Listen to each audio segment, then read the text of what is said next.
लंबे बालों वाली बहू। अंजलि ने बचपन से कभी बाल नहीं कटवाए होते, जिस वजह से उसके बाल उसकी हाइट से भी लंबे होते हैं। एक दोपहर उसकी मम्मी अंजलि के बाल बांध रही होती है। सुन, लंबे बाल देखने में तो सबको अच्छे लगते हैं, लेकिन जब इनका ख्याल रखने की बात आती है ना, तो कोई तेरे बालों पर मेहनत नहीं करेगा। कुछ समय बाद ससुराल जाएगी, इसलिए क्यों नहीं इन्हें थोड़ा कटवा ले। कैसी बात कर रही हो मम्मी? आप मेरे साथ मेरे बालों पर मेहनत तो करती ही हो, और चाहे कुछ भी हो जाए, अब मैं अपने बाल नहीं कटवा सकती। और आपको वजह तो पता ही है। अपनी बेटी को इतना खुश देखकर उसकी मम्मी आगे कुछ नहीं बोलती। इसके कुछ महीनों बाद ही अंजलि की उत्कर्ष के साथ शादी हो जाती है। तुम्हारे बाल बहुत अच्छे हैं, मेहनत साफ दिखती है। मतलब तुम भी इन पर मेहनत करने के लिए तैयार हो? अरे मुझे क्या मेहनत करनी होगी, चलो जो भी हो बता देना, गुलाम हाजिर हो जाएगा मैडम। पति की बात सुन अंजलि हंस पड़ती है। दिन बीतने लगते हैं, सब कुछ अच्छा चल रहा होता है, लेकिन सिर्फ उसी दिन तक जब तक सिर धोने की बारी नहीं आती। और वो दिन आते ही अंजलि उत्कर्ष के पास जाती है। सुनिए ना, मैं अकेले हेयर वॉश नहीं कर सकती, प्लीज हेल्प कर दो। अरे यार, आज तो बहुत इम्पोर्टेंट मीटिंग है, जल्दी ऑफिस पहुंचना है, कल कर लेना, पक्का मदद कर दूंगा। सॉरी यार। उत्कर्ष वहाँ से चला जाता है, जिसके बाद अंजलि शैम्पू की बोतल लिए सास के पास जाकर उनसे मदद मांगती है। जहाँ अंजलि की बात सुन सास जोर जोर से हंसने लगती है। बावली हो गई है क्या? तेरे बाल धोऊंगी, जब अकेले संभाले नहीं जाते तो इतने लंबे बाल किए ही क्यों? ये कहकर सास भी वहाँ से चली जाती है। अंजलि मन ही मन सोचती है, मम्मी सही बोलती थी, तारीफ सब करेंगे, पर थोड़ी भी मेहनत कोई नहीं करेगा। अब अंजलि खुद ही हेयर वॉश करने बाथरूम में चली जाती है। इस बात को 3 घंटे बीत जाते हैं, लेकिन अंजलि बाथरूम से बाहर नहीं निकलती। सास बाथरूम का दरवाजा खटखटाती है। अरे ओ महारानी, अंदर घर बसाने का प्लान है क्या?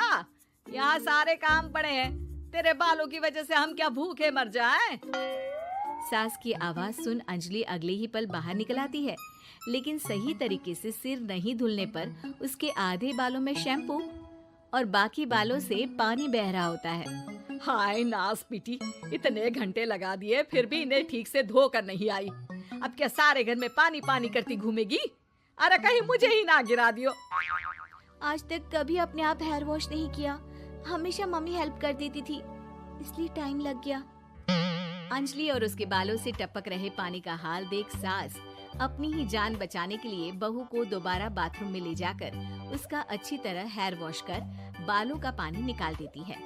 अब जल्दी काम पर लग जा, और मुझे दोबारा इस घर में तेरी जुल्फों का टंटा नहीं चाहिए। सास की बात मानकर अंजलि चुपचाप काम पर लग जाती है। इसी तरह दिन बीतने लगते हैं, जिसमें अब अंजलि हेयर वॉश के लिए आधे दिन का समय लेकर अपने घर आने लगती है।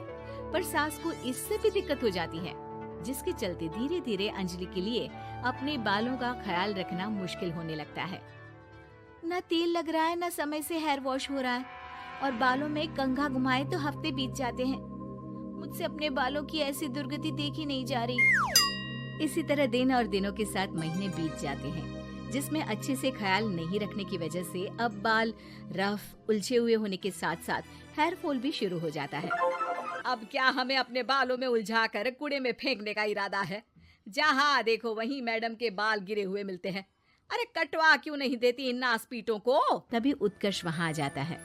अरे कैसी बात कर रही हो माँ, आपके बोले बिना वो सब कुछ कर देती है, और बदले में जब सिर्फ अपने बालों के लिए जरा सी मदद चाहती है तो आप उसे ऐसी बातें सुनाती हो। उत्कर्ष अंजलि को लेकर घर से बाहर निकल जाता है और वो दोनों अंजलि के घर पहुँच जाते हैं। मुझे माफ करना, मैंने वादा किया था लेकिन पूरा नहीं कर पाया। अब तुम जैसा कहोगी मैं वैसा ही करूँगा। अंजलि की मम्मी उन्हें बहुत सारे घरेलू उपाय बताती हैं, जिन्हें अच्छे से समझकर दोनों घर वापस आते हैं और अब मिलकर अंजलि के बालों को ठीक करने के मिशन पर लग जाते हैं। अरे पत्नी की सेवा में तो ऐसे लगा है जैसे इसके बालों में से खजाना निकल आएगा। इसी तरह कुछ महीने बीत जाते हैं और धीरे धीरे अंजलि के बाल पहले जैसे हो जाते हैं। आधा सफर तो कंप्लीट हुआ, अब आधा बचा है। हाँ, कौन सा आधा? मैं समझी नहीं। मम्मी। अब अपनी मम्मी को बहू की कीमत समझाने के लिए पहले उत्कर्ष उनकी सब सहेलियों को घर बुला लेता है। और फिर अंजलि को उनके सामने लेकर जाता है, जिसे देख वहाँ बैठी सास की सभी सहेलियों का मुंह खुला का खुला रह जाता है। अरे वाह, तेरी बहू के बाल कितने सुंदर हैं। आज से पहले हमने कभी इन पर ध्यान कैसे नहीं दिया। और वैसे इतने लंबे बाल संभालना सबके बस की बात नहीं, लेकिन तुम्हारी बहू को देखकर लगता है कि ये इसमें प्रो है। वैसे बहू, लंबे बाल देवी के भी होते हैं और चुड़ैल के भी, इसलिए अपने अंतर्मन में कभी कुछ बुरा मत आने देना और इस घर के लिए लक्ष्मी का रूप बनना। अरे किस बात की, घर की आधी लक्ष्मी तो ये इन्हीं जुल्फों पर खर्चा कर देती है। सास की इस बात पर अंजलि तुरंत पैसे ले जाकर सास के हाथ में रख देती है।